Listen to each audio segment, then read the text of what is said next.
നമസ്കാരം എല്ലാ പ്രിയപ്പെട്ട പ്രേക്ഷകർക്കും പുതിയൊരു ദിവസത്തിന്റെ തുടക്കത്തിലേക്ക് സ്വാഗതം. രാവിലെ തുടങ്ങുമ്പോൾ ഇന്നലെ രാത്രി നമ്മളൊക്കെ ഏറെ ആശങ്കപ്പെട്ട ഒരു വാർത്തയോടെയാണ് നമ്മളൊക്കെ ഉറങ്ങാൻ പോയത്. പക്ഷേ ഇന്ന് രാവിലെ ആ ആശങ്കയ്ക്കൊരു ശുഭാന്ത്യമുണ്ടാവുന്നു. ഇന്നലെ കൊച്ചിയിൽ കാണാതായ 12 വയസ്സുകാരിയെ 7ാം ക്ലാസ്സിൽ പഠിക്കുന്ന കുട്ടിയാണ്. വൈകിട്ട് സ്കൂൾ വിട്ട് വന്നില്ല. എല്ലാവരും വലിയ ആശങ്കയിലായിരുന്നു. കൊച്ചി മുഴുവൻ ഇളക്കി തിരച്ചിൽ നടന്നു. ഒടുവിൽ ഒരു സുരക്ഷിതമായ കരങ്ങളിൽ ആ കുട്ടി എത്തിച്ചേർന്നു. ആ കരങ്ങളിൽ നിന്ന് അവളുടെ വീട്ടിലേക്ക്, വീട്ടുകാരുടെ സുരക്ഷിതത്വത്തിലേക്ക് അവൾ പോയി. അങ്ങനെ ഏറ്റവും ശുഭകരമായൊരു വാർത്തയോടെയാണ് ഇന്നത്തെ ദിവസം തുടങ്ങുന്നത്. അവൾ സുരക്ഷിതയായി ഇപ്പോൾ വീട്ടുകാർക്കൊപ്പമുണ്ട്. ആ 12 വയസ്സുകാരി. അത് ഏറ്റവും സന്തോഷമുള്ള കാര്യമാണ്. ഇന്നത്തെ ദിവസം തുടങ്ങുന്നത് പക്ഷേ നമ്മൾ ആതിരപ്പള്ളിയിൽ നിന്നാണ്. ആതിരപ്പള്ളിയിൽ മസ്തകത്തിൽ പരിക്കേറ്റ കൊമ്പൻ്റെ കാര്യത്തിൽ നിർണായകമായ ദൗത്യത്തിലേക്ക്, നിർണായകമായ സമയത്തിലേക്ക് കടക്കുകയാണ്. രാവിലെയിൽ ആദ്യം നമ്മൾ നാട്ടിലെന്തുണ്ട് കാണാം.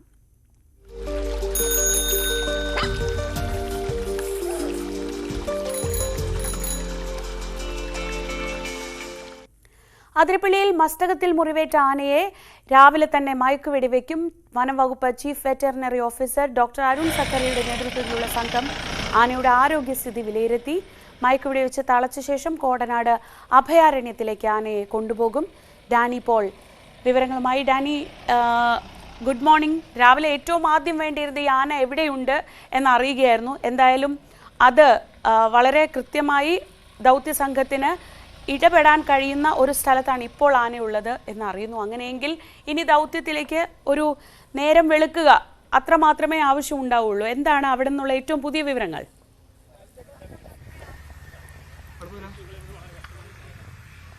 ശ്രീജ, നമ്മളിപ്പോൾ ഇവിടെ പ്ലാന്റേഷൻ കോർപ്പറേഷൻ സ്ഥലത്താണ് ഇവിടെയുള്ളത്, ആതിരപ്പള്ളി. ഇവിടേക്ക് ഏതാണ്ട് വനം വകുപ്പിന്റെ ഉദ്യോഗസ്ഥരും ഒരു ഭാഗത്തേക്ക് എത്തിയിട്ടുണ്ട്. ആനയെ ആദ്യഘട്ടത്തിൽ ലൊക്കേറ്റ് ചെയ്ത ഒരു സൂചന ഉണ്ടായിരുന്നു. പക്ഷേ ഇവിടെ കാട്ടാന കൂട്ടം പതിവായി ഇറങ്ങുന്നതായതുകൊണ്ട് തുടക്കത്തിൽ അത് ഏതാണ് എന്നത് തിരിച്ചറിയാനുള്ളൊരു പ്രയാസമുണ്ടായിരുന്നു. അതിനുശേഷം ഇപ്പോൾ പല ഭാഗങ്ങളായി തിരിഞ്ഞ് വനം വകുപ്പ് ഉദ്യോഗസ്ഥർ പരിശോധന പലയിടങ്ങളിലായിട്ട് നടത്തുന്നുണ്ട്. ഇതിപ്പോൾ ഈ പ്ലാന്റേഷൻ കോർപ്പറേഷൻ ഈ സ്ഥലത്ത് സ്ഥിരമായി കാട്ടാനകൾ ഇറങ്ങുന്ന ഈ സ്ഥലമാണ്. ഈ പന എല്ലാം മറിച്ചിട്ടിരിക്കുന്നതാണ്. ഇപ്പോൾ ഈ പരിസരത്ത് ഉണ്ട് എന്നൊരു സൂചനകളുടെ അടിസ്ഥാനത്തിലാണ് വനം വകുപ്പ് ഉദ്യോഗസ്ഥരടക്കം ഇവിടെ പരിശോധനകൾ നടത്തുന്നത്. കാരണം കാട്ടാന പതിവാണ്. പക്ഷെ അതിൽ നിന്ന് ഈ മുറിവേറ്റ കൊമ്പനെ തിരിച്ചറിയേണ്ടതുണ്ട്. അതുകൊണ്ട് ആ രീതിയിലുള്ള പരിശോധനകൾ ഇതിൻ്റെ ഇടയിൽ നിന്ന് നടത്തുകയും വേണം. കാരണം കഴിഞ്ഞ തവണ ചികിത്സയ്ക്ക് വേണ്ടി ഈ കൊമ്പനെ തേടുമ്പോൾ അതിനൊപ്പം തന്നെ മറ്റ് 4 ആനകൾ കൂടി ഉണ്ടായിരുന്നു. പിന്നെ അതിൽ നിന്ന് മാറ്റി നിർത്തിയതിന് ശേഷമാണ് കൊമ്പനെ നേരെ മയക്കുവെടി തീർക്കാനായിട്ട് സാധിക്കുകയും ചെയ്തത്. ഇപ്പോൾ അത് നമ്മൾ കാണാം, ഒരു കാട്ടാന അവിടേക്ക് പോകുന്നത്, പുഴ മറികടന്ന് തിരിച്ചു പോകുന്ന ആ ദൃശ്യങ്ങൾ കാണാം. ഇപ്പോൾ ഇവിടെ നമ്മൾ നടന്ന ഈ തോട്ടത്തിൽ നിന്നാണ് അത് കടന്നു പോയത്. ഇപ്പോൾ അത് പുഴ കടക്കുന്ന ദൃശ്യങ്ങളാണ് ശ്രീജ കാണാമെന്ന് കരുതുന്നു.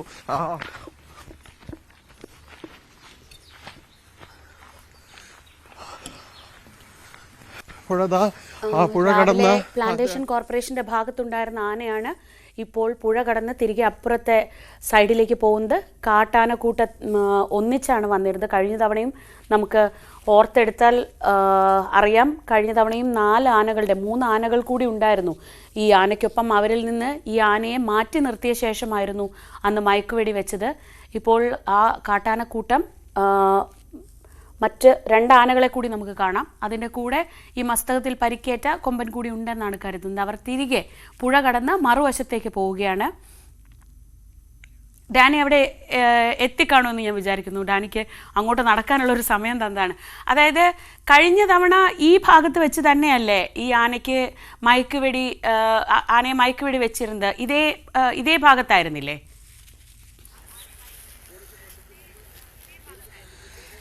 ഏതാണ്ട് ഇതിന് സമീപമാണ് മയക്കുവെടി ഉതിർക്കുകയും എല്ലാം തന്നെ ചെയ്തത്. ഇപ്പോൾ നമ്മൾ കാണുന്നത് തിരിച്ച് കാട് കയറുന്ന ആനകളെയാണ്. പക്ഷേ ആ കൂട്ടത്തിൽ ഇതില്ല എന്നാണ് മനസ്സിലാക്കാനായിട്ട് സാധിക്കുന്നത്. എന്തായാലും ഈ ഭാഗത്ത് വലിയ രീതിയിലുള്ളൊരു പരിശോധനയും കാര്യങ്ങളും എല്ലാം തന്നെ നടക്കുന്നു. സ്ഥിരമായി ഈ പ്ലാന്റേഷൻ കോർപ്പറേഷന്റെ സ്ഥലത്തേക്ക് എത്തുന്ന കാട്ടാനകൾ കയറി വരുന്ന ഒരു സ്ഥലം ഇതാണ്.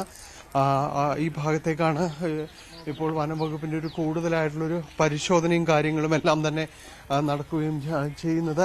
എന്തായാലും ഇപ്പോൾ കണ്ട ആ ദൃശ്യങ്ങൾ അത് മറ്റ് ആനകളുടേതാണ്, മറ്റ് ആ കൂട്ടത്തിൽ അതില്ല എന്നുള്ള ഒരു വിവരമാണ് ലഭ്യമാകുന്നത്. എങ്കിൽ കൂടിയും ഇവിടെ ഒരു പരിശോധനകൾ തുടരുകയാണ്. ഇന്ന് പൂർണ്ണമായും ദൗത്യസംഘം ഈ മേഖലയിലുള്ള ഒരു തിരച്ചിലിലേക്കാണ് കടന്നിരിക്കുകയും ചെയ്യുന്നത്. ഏതായാലും പരിശോധനകൾ തുടർന്നു. വലിയൊരു മേഖല കേന്ദ്രീകരിച്ച് തന്നെയാണ് പരിശോധന നടക്കുന്നത്.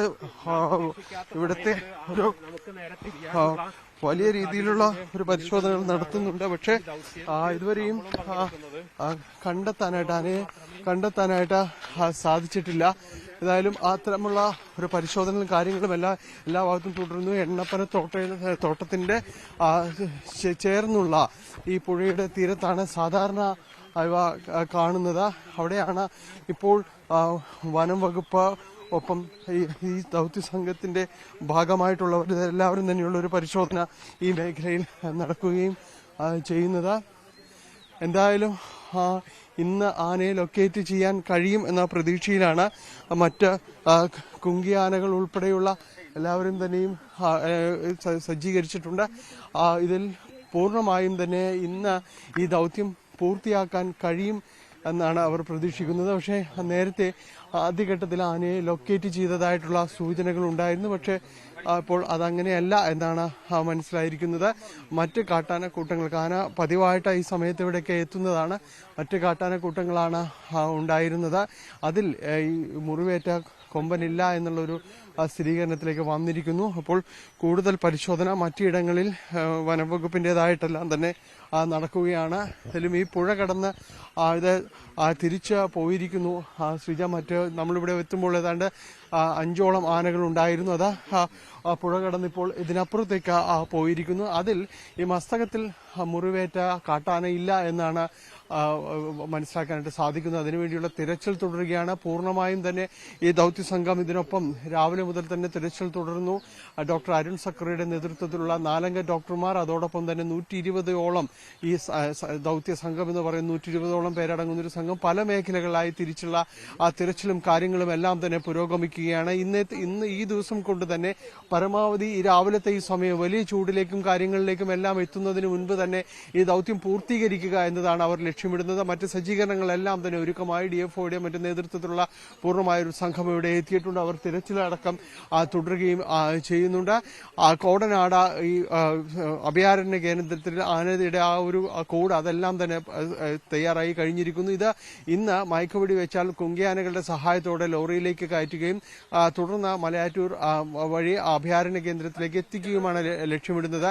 ആനയ്ക്ക് അതിന്റെ ഒരു അതിജീവന സാധ്യതയെക്കുറിച്ച് വലിയ രീതിയിലുള്ള സംശയങ്ങളുണ്ട്.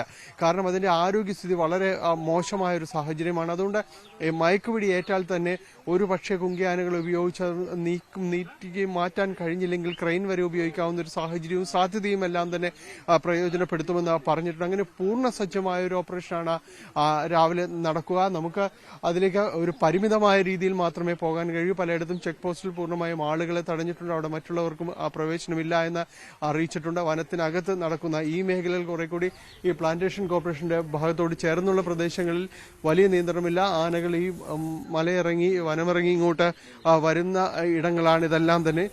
ഏതായാലും ഇവിടെ നിന്ന് രാവിലെയുള്ള നമ്മൾ എന്താ പറയുക പതിവ് സവാരിക്ക് ശേഷം കുറേ എണ്ണം തിരിച്ച് കയറിയിരിക്കുന്നു എന്നതാണ്. ഇനിയിപ്പോൾ തിരച്ചിൽ തുടരുക. വൈകാതെ അതിനെ കണ്ടെത്താൻ കഴിയും. കാരണം ആനകൾ പതിവായി ഇറങ്ങുന്ന മേഖലകളിലെല്ലാം തന്നെയാണ് ഇപ്പോൾ തിരച്ചിൽ നടത്തുന്നത്. അതിനിടയിൽ നിന്ന് ഈ മുറിവേറ്റ കൊമ്പനെ കണ്ടെത്താൻ കഴിയുമെന്നാണ് വനപാലകരുടെയും പ്രതീക്ഷ. അത് വൈകാതെ തന്നെ ഉണ്ടാകും എന്നാണ് എല്ലാവരും കരുതുന്നത്. ശ്രീജ, ഡാനി, ഈ ദൗത്യം വൈകുന്നത് ഇന്നലെ തന്നെ റിപ്പോർട്ടുകൾ ഉണ്ടായിരുന്നു ആനയുടെ ആരോഗ്യസ്ഥിതി അത്ര ശുഭകരമല്ല എന്ന റിപ്പോർട്ടുകൾ ഇന്നലെ തന്നെ വന്നിരുന്നല്ലോ. ആ സാഹചര്യത്തിൽ ദൗത്യം ഒട്ടും വൈകിക്കാൻ കഴിയില്ല എന്ന നിലപാടിൽ തന്നെയാണോ വനം വകുപ്പ് ഉദ്യോഗസ്ഥരുമുള്ളത്? തീർച്ചയായും. കാരണം ഈ ദൗത്യം വൈകുന്നത് അത് പൂർണ്ണമായും തന്നെ അതിൻ്റെ ഒരു ആരോഗ്യസ്ഥിതിയും എല്ലാം തന്നെ സങ്കീർണമാക്കുന്നു. ഓരോ ദിവസവും അതിൻ്റെ ആരോഗ്യസ്ഥിതി മോശമാവുകയാണ്.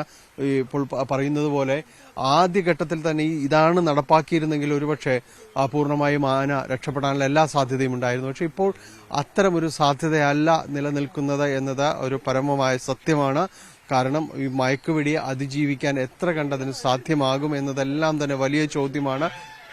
ഏറെ ദുഷ്കരമായ ഒരു ദൗത്യം. അത് നോക്കുക, ഒരു കാട്ടാന ആണ് അത് ഇപ്പോൾ വെള്ളത്തിലേക്ക് ഇറങ്ങുന്നത്. അത് ചിഹ്നംവിളിയോടുകൂടി ഇപ്പോൾ വെള്ളത്തിലേക്ക് ഇറങ്ങിയിരിക്കുന്നു എന്നതാണ് നമുക്ക് അതിൽ കാണാനായിട്ട് കഴിയും. കാരണം ഇതേപോലുള്ള ഒരു സാഹചര്യങ്ങളും സങ്കീർണതകളും എല്ലാം തന്നെ നിലനിൽക്കുന്നുണ്ട് എന്നത് തന്നെയാണ്. ഈ പതിവായിട്ട് ഈ കാട്ടാന കൂട്ടം ഇത് ഇറങ്ങുന്ന സ്ഥലത്താണ് ഇപ്പോഴുള്ളത് എന്നതാണ് ഇതിൻ്റെ ഒരു വിഷയങ്ങൾ. ഏതായാലും അത്തരം സ്ഥലത്ത് പതിവ് പോലെ ഇതിൻ്റെ ഒരു പരിശോധനയും കാര്യങ്ങളും എല്ലാം തന്നെ തുടരുന്നു. അത് മുന്നോട്ട് പോവുകയും ചെയ്യുകയാണ്.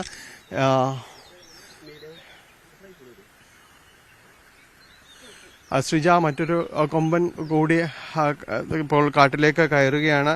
അതിൻ്റെ ഒരു പതിവ് സഞ്ചാരത്തിന് ശേഷം എല്ലാം തന്നെ തിരിച്ച് കയറുന്ന രീതിയിലേക്കാണ് ഇതുള്ളത്. ഈ മേഖലയിലെല്ലാം തന്നെ വ്യാപകമായ ഒരു തിരച്ചിൽ ഇപ്പോൾ പൂർണ്ണമായി വന്നിരിക്കുന്നു. അത് പൂർണ്ണമാക്കിയിരിക്കുന്നു. ഇവിടെ മറ്റ് ആനകളില്ല എന്നുള്ളൊരു സ്ഥിരീകരണമാണ് ഉള്ളത്. ഈ മുറിവേറ്റ കൊമ്പനടക്കം ഈ മേഖലയിലില്ല എന്നാണ് സ്ഥിരീകരിക്കുന്നത്. പല ഭാഗങ്ങളിലായിട്ട് ഇറങ്ങിയിട്ടുണ്ട്.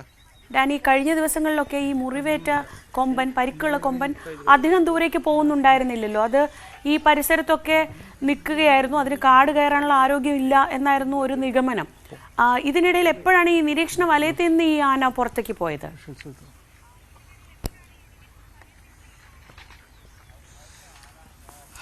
ഇന്നലെ രാത്രി മുതൽ ഈ ആന അതിൻ്റെ ഒരു നിരീക്ഷണ വലയത്തിൽ നിന്ന് പുറത്താണ് എന്നതാണ് മനസ്സിലാക്കാനായിട്ട് സാധിക്കുന്നത്.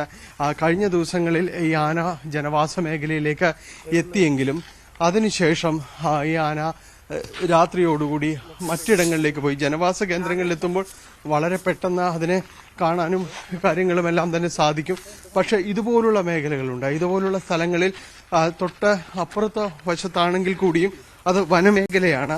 അവിടെ നമുക്ക് കാര്യമായി നിരീക്ഷിക്കാനോ ഒന്നും തന്നെ സാധിക്കുകയുമില്ല. അപ്പോൾ ആ സ്ഥലങ്ങളിൽ അവിടെ ഉണ്ടാകും. സാധാരണ ഈ ഒരു നിരീക്ഷണം എന്ന് പറയുന്നത് രാവിലെ ഇവിടേക്ക് എത്തുന്ന, വെള്ളം കുടിക്കാൻ എത്തുന്ന ആ സ്ഥലങ്ങളിൽ, പതിവായി എത്തുന്ന സ്ഥലങ്ങളുണ്ട്. ഇപ്പോൾ ഈ നമ്മൾ കടന്നുപോയ ഈ സ്ഥലം ഇവിടെ പതിവായിട്ട് എണ്ണപ്പന തോട്ടത്തിലേക്ക് എത്തുന്നതിനും വെള്ളം കുടിക്കുന്നതിനുമെല്ലാം എത്തുന്ന സ്ഥലങ്ങളാണ്. അപ്പോൾ ഈ ഇവിടങ്ങളിലുള്ള ഒരു നിരീക്ഷണത്തിലേക്ക് വരുമ്പോഴാണ് ആനയെ കണ്ടെത്തിയെന്ന് പറയുന്നത്. എന്തായാലും ഇപ്പോൾ അത് നിരീക്ഷണത്തിന് പുറത്ത് തന്നെയാണ് എന്നാണ് വനപാലകർ സ്ഥിരീകരിക്കുന്നത്. ഡാനി പോളാണ് വിവരങ്ങൾ നൽകുന്നത്. അതിരപ്പള്ളിയിൽ രാവിലെ പരിക്കേറ്റ ആനയെ കണ്ടെത്തി. പരിക്കേറ്റ ആനയെ വനംവകുപ്പ് ഉദ്യോഗസ്ഥർ അവരുടെ ഒരു നിരീക്ഷണത്തിലേക്ക് എത്തി എന്ന് കരുതിയെങ്കിലും പക്ഷേ രാവിലത്തെ സമയമായതുകൊണ്ട് തന്നെ കൃത്യമായി അത് ഏത് ആനയാണെന്ന് തിരിച്ചറിയാൻ കഴിയുമായിരുന്നില്ല. പതിവായി ഈ ഭാഗത്തേക്ക് വെള്ളം കുടിക്കാനുമൊക്കെയായി എത്തുന്ന കാട്ടാനകളായിരുന്നു ആ കൂട്ടത്തിലുണ്ടായിരുന്നത്. ആ കാട്ടാനകൾ ഇപ്പോൾ തിരികെ കാട്ടിനുള്ളിലേക്ക് കയറി പോവുകയാണ്. പക്ഷേ എന്നതാണ് ഒടുവിലത്തെ. ഡാനി പറയൂ.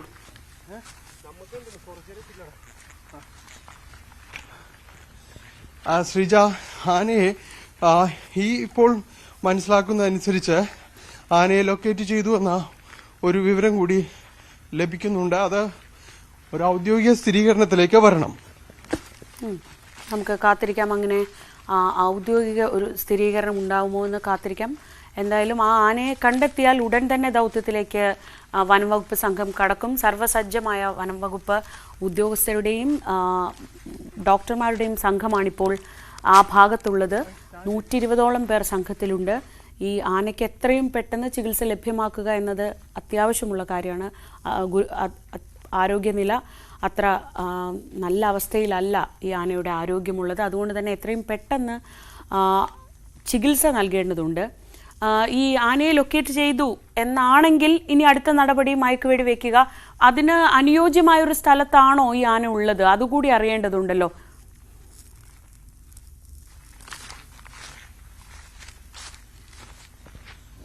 ശ്രീജ, ഇപ്പോൾ മനസ്സിലാക്കുന്ന അനുസരിച്ച് വലിയ രീതിയിൽ വിഷയങ്ങളില്ലാത്ത ഒരു സ്ഥലത്താണ് ആന നിൽക്കുന്നത് എന്നതാണ്. അതായത് മയക്കുവെടി അടക്കം നൽകാൻ കഴിയുന്നൊരവസ്ഥയിലേക്ക് വരാം.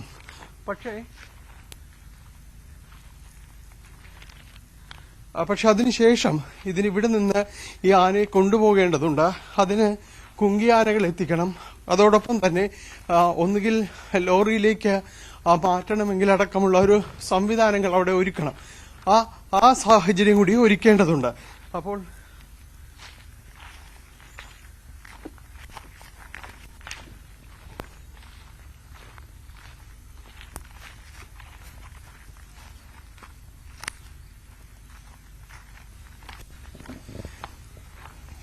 ശ്രീജ, ഇപ്പോൾ ലഭ്യമാകുന്നൊരു വിവരം അനുസരിച്ച് നിലവിലത്തെ ഒരു സാഹചര്യം കുറച്ചുകൂടി അനുയോജ്യമാണ് എന്ന രീതിയിലാണ് പറയുന്നത്. ഇനിയിപ്പോൾ ഡോക്ടർ അരുൺ സക്രിയയ്ക്കും സംഘത്തിനും ഇതിൻ്റെ ഒരു വിവരം നൽകിയതിന് ശേഷം അവർ ആ മേഖലയിലേക്ക് എത്തും. ഡോക്ടർമാരടങ്ങുന്ന സംഘമുണ്ട്. അതിനുശേഷം മറ്റേ കുങ്കി ആനകളെയും ആ മേഖലയിലേക്ക് എത്തിക്കാൻ കഴിയുമോ എന്നത് അടക്കമുള്ള കാര്യങ്ങൾ പരിശോധിക്കേണ്ടതുണ്ട്. ഇതിനു ശേഷമായിരിക്കും മയക്കുവെടി നൽകുന്ന കാര്യത്തിലുള്ള ഒരു സ്ഥിരീകരണത്തിലേക്ക് വരിക. ഡാനി പോളാണ് വിവരങ്ങൾ നൽകിയത്. എന്തായാലും അവിടെ നിന്ന് കൂടുതൽ വിവരങ്ങൾ വരേണ്ടതുണ്ട്. നമുക്ക് ആ വിവരങ്ങളിലേക്ക് വളരെ പെട്ടെന്ന് തന്നെ മടങ്ങിയെത്താം. ഇപ്പോൾ നമുക്ക് കിട്ടുന്ന സൂചനകൾ അനുസരിച്ച്, സ്ഥിരീകരിച്ച വിവരമല്ല, കിട്ടുന്ന സൂചനകൾ അനുസരിച്ച് ഈ പരിക്കേറ്റ ആനയെ വനം വകുപ്പ് സംഘത്തിന് ലൊക്കേറ്റ് ചെയ്യാനായിട്ടുണ്ട്. അങ്ങനെയെങ്കിൽ അനുയോജ്യമായ ഏറ്റവും ആദ്യത്തെ സമയം തന്നെ ആനയെ മയക്കുവെടി വയ്ക്കും. അതിനുശേഷം പുങ്കിയാനകളെ ഉപയോഗിച്ച് ആനയെ ലോറിയിലേക്ക് കയറ്റി കോടനാട് അഭയാരണ്യത്തിൽ എത്തിക്കുക എന്നതാണ് പ്ലാൻ. അതിന് മറ്റെല്ലാ സാഹചര്യങ്ങളും അനുയോജ്യമായി വരേണ്ടതുണ്ട്. കൂടെ മറ്റാനകളുണ്ടോ, ആനകളുണ്ടെങ്കിൽ അവയെ മാറ്റേണ്ടതുണ്ട്. അങ്ങനെ നിരവധി ഘട്ടങ്ങളിലൂടെ വേണം അത് കടന്നു പോകാൻ. നമുക്ക് ആ വിവരങ്ങളിലേക്ക് മടങ്ങിയെത്താം ഒരു ചെറിയ ഇടവേളയ്ക്ക് ശേഷം.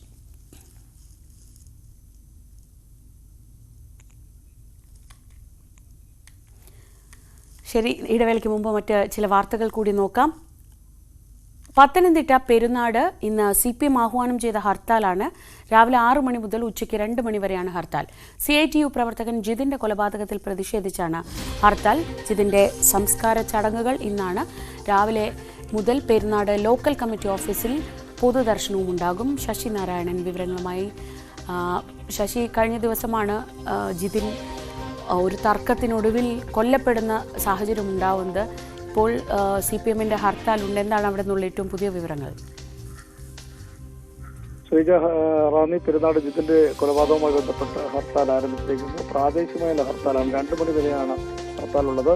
എന്തായാലും ജിതിന്റെ മൃതദേഹം സംസ്കരിക്കുന്ന സമയം വരെയാണ് ഈ ഹർത്താൽ പ്രഖ്യാപിച്ചത്. കാരണം ക്രമസമാധാന നില, അതായത് പ്രദേശത്ത് ഈ രാഷ്ട്രീയ കൊലപാതകമെന്ന് CPM അവകാശപ്പെടുന്ന സാഹചര്യത്തിൽ തന്നെ ഏതെങ്കിലും തരത്തിലുള്ള പ്രശ്നങ്ങൾ പ്രദേശത്ത് ഉണ്ടാകുമോ എന്നുള്ള കാര്യങ്ങൾ മുൻകൂട്ടി കണ്ടുകൊണ്ടാണ് ഹർത്താൽ തന്നെ ആഹ്വാനം ചെയ്തിരിക്കുന്നത്. എന്തായാലും CPM-ന്റെ സംസ്ഥാന സെക്രട്ടറി MV ഗോവിന്ദൻ ഇന്ന് ജിതിന്റെ വീട് സന്ദർശിക്കും. അവിടെ സംസ്കാര ചടങ്ങിലും പങ്കെടുക്കും എന്നാണ് നമുക്കറിയുന്നത്. എന്തായാലും രാവിലെ 10 മണിയോടുകൂടി അദ്ദേഹം പെരുന്നാട്ടിലെ വീട്ടിലെത്തുമെന്ന് അറിയുന്നത്. ഈ കൊലപാതകവുമായി ബന്ധപ്പെട്ട് വലിയ രാഷ്ട്രീയ വിവാദങ്ങൾ ഉണ്ടായിട്ടുണ്ട്. കാരണം നിലവിൽ RSS BJP പ്രവർത്തകരാണ് ജിതിനെ കൊലപ്പെടുത്തിയെന്നുള്ള ഒരു വാദത്തിലാണ് CPM നിൽക്കുന്നത്. അതേസമയം BJP പ്രവർത്തകർ ഇത് പാടെ നിഷേധിക്കുന്ന ഒരു സാഹചര്യം കൂടിയുണ്ട്. ഈ അറസ്റ്റിലായ 2-3 പ്രതികൾ CITU പ്രവർത്തകരാണെന്നുള്ള അവകാശവാദം കൂടി BJP ഉന്നയിക്കുന്നുണ്ട്. അതിന് തെളിവുകളായി കുറെ കാര്യങ്ങൾ കൂടി ഇന്നലെ വ്യക്തമാക്കിയിട്ടുണ്ട്. 2 പ്രതികൾ നേരത്തെ RSS-ൽ നിന്നാണ് DYFI എത്തിയിട്ടുള്ളത്. അതിനുശേഷം അവരുടെ പ്രവർത്തന ശൈലി കൊണ്ട് ക്രിമിനൽ പശ്ചാത്തലം കൊണ്ട് അവരെ തിരിച്ചയച്ചു എന്നാണ് DYFIയും ഒപ്പം CPM വ്യക്തമാക്കുന്നത്. ആ സാഹചര്യത്തിൽ ഈ പ്രതികളെല്ലാം ഈ RSSകാരാണെന്നുള്ള നിലപാടിൽ തന്നെ CPM ഉറച്ചു നിൽക്കുന്നു. അതുകൊണ്ട് തന്നെ ഇത് രാഷ്ട്രീയ കൊലപാതകമാണ് എന്നുള്ളതാണ് CPMന്റെ ജില്ലാ സെക്രട്ടറി പറയുന്നത്. അതേസമയം ഈ പരസ്പരം ഈ കൊലപാതകത്തിന്റെ പ്രതികളെ സംബന്ധിച്ചുള്ള തർക്കങ്ങളും അവകാശവാദങ്ങളും ആരോപണങ്ങളും ഒക്കെ ഈ രാഷ്ട്രീയ കൊലപാതകത്തിലുണ്ട്. എന്തായാലും വലിയ പ്രതിഷേധം ഇത് സംബന്ധിച്ച് പെരുന്നാട്ടിലുണ്ട്. ജില്ലയിലെ വിവിധ പ്രദേശങ്ങളിൽ ഈ കൊലപാതകവുമായി ബന്ധപ്പെട്ട പ്രതിഷേധ യോഗങ്ങൾ, പ്രകടനങ്ങളൊക്കെ കഴിഞ്ഞ ദിവസങ്ങളിൽ സംഘടിപ്പിച്ചു. അതുകൊണ്ട് തന്നെ ഇതിന്റെ കൊലപാതകവുമായി ബന്ധപ്പെട്ട് ഇന്ന് അതിന്റെ സംസ്കാര ചടങ്ങ് കാര്യങ്ങൾ നടക്കുമ്പോൾ സമാധാന അന്തരീക്ഷം ഉണ്ടാകണം. അത്തരത്തിൽ പ്രശ്നങ്ങൾ ഉണ്ടായിരിക്കാൻ വേണ്ടി ക്രമസമാധാന ഏതെങ്കിലും തരത്തിലുള്ള പ്രശ്നങ്ങൾ ഉണ്ടായിരിക്കാൻ വേണ്ടിയാണ് ഹർത്താൽ കൂടി പ്രഖ്യാപിച്ചിരിക്കുന്നത്. ഹർത്താൽ പുരോഗമിക്കുകയാണ്.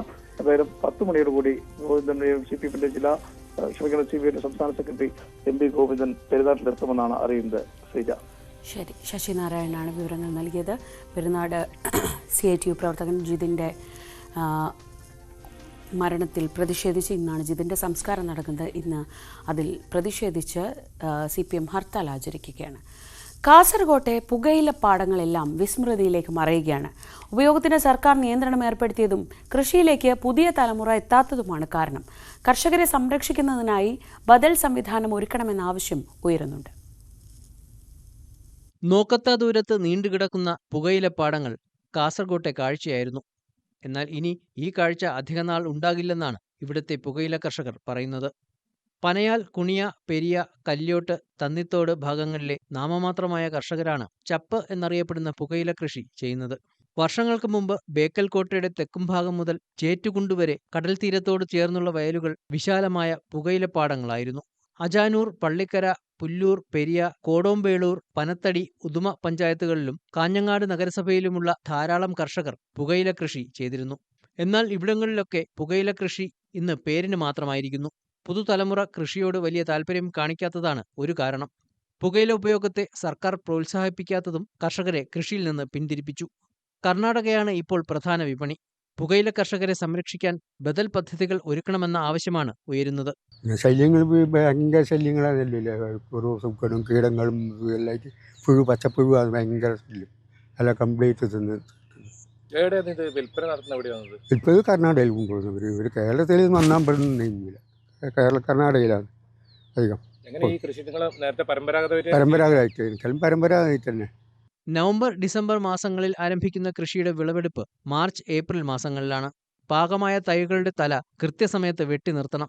90 ദിവസം കഴിയുന്നതോടെ വളർച്ചയെത്തിയാൽ മുറിച്ചെടുക്കുന്ന തൈകൾ 21 ദിവസം ഉണക്കുകയും വേണം. വെള്ളം നനയുകയോ ഈർപ്പം തട്ടുകയോ ചെയ്യാത്ത രീതിയിൽ പ്രത്യേകം തയ്യാറാക്കിയ ഷെഡിൽ തല കീഴായി കെട്ടിത്തൂക്കിയാണ് ഉണക്കിയെടുക്കുന്നത്. ഇലയെടുത്ത ശേഷം കളയുന്ന തണ്ടിനും വില ലഭിക്കും. മൂക്കിപ്പിടി ഉൾപ്പെടെയുള്ളവ ഉണ്ടാക്കാനാണ് ഇത് ഉപയോഗിക്കുന്നത്. ഉണക്കിയെടുക്കുന്ന പുകയിലേക്ക് കിലോയ്ക്ക് 700 രൂപ വരെ വില ലഭിക്കും. പാരമ്പര്യമായി കൃഷി ചെയ്യുന്നവരാണ് ഇവിടുത്തെ ഭൂരിഭാഗം കർഷകരും. ന്യൂസ് 18 കാസർഗോഡ്. പ്രളയത്തിൽ തകർന്ന പാലം നിർമ്മിക്കാൻ മുൻകൈയെടുത്ത MLAക്ക് സ്വീകരണമൊരുക്കിയ നാട്ടുകാരെ കാണാം. തിരുവമ്പാടി MLA ലിൻഡോ ജോസഫിനെയാണ് നാട്ടുകാരെല്ലാം ചേർന്ന് ആദരിച്ചത്. കാരശ്ശേരി പഞ്ചായത്തിലെ പാലിയിൽ തടപ്പറമ്പ് പ്രദേശവാസികളെ മുക്കമങ്ങാടിയുമായി ബന്ധപ്പെടുത്തുന്നതാണ് തൃക്കുടമണ്ണ ക്ഷേത്രകടവിലെ തൂക്കുപാലം. തൃക്കുടമണ്ണ ക്ഷേത്രത്തിൽ എത്തുന്നവർക്കും ഉപകാരപ്രദമായ തൂക്കുപാലം കഴിഞ്ഞ പ്രളയത്തിലാണ് പൂർണ്ണമായും തകർന്നത്. കാരശ്ശേരി പഞ്ചായത്ത് നിർമ്മിച്ച തൂക്കുപാലം പുനർനിർമ്മിക്കണമെന്ന് നാട്ടുകാരും ക്ഷേത്ര കമ്മിറ്റിയും നിരന്തരം ആവശ്യപ്പെട്ടെങ്കിലും വലിയ തുക മുടക്കി പാലം പുനർനിർമ്മിക്കാൻ പണമില്ലെന്ന് പഞ്ചായത്ത് അറിയിച്ചതോടെ നാട്ടുകാരും തൃക്കുടമണ്ണ ക്ഷേത്ര കമ്മിറ്റിയും സ്ഥലം MLA ലിൻഡോ ജോസഫിനും അന്നത്തെ MP രാഹുൽ ഗാന്ധിക്കും നിവേദനം നൽകിയിരുന്നു. തുടർന്നാണ് തൂക്കുപാലം പുതുക്കിപ്പണിയാൻ സംസ്ഥാന ബജറ്റിൽ സർക്കാർ 2 കോടി രൂപ അനുവദിച്ചത്. തങ്ങളുടെ ഏറെക്കാലത്തെ ആവശ്യം നിറവേറ്റാൻ ഇടപെട്ടതിന്റെ സന്തോഷത്തിലാണ് MLAക്ക് നാട്ടുകാർ സ്വീകരണം നൽകിയത്.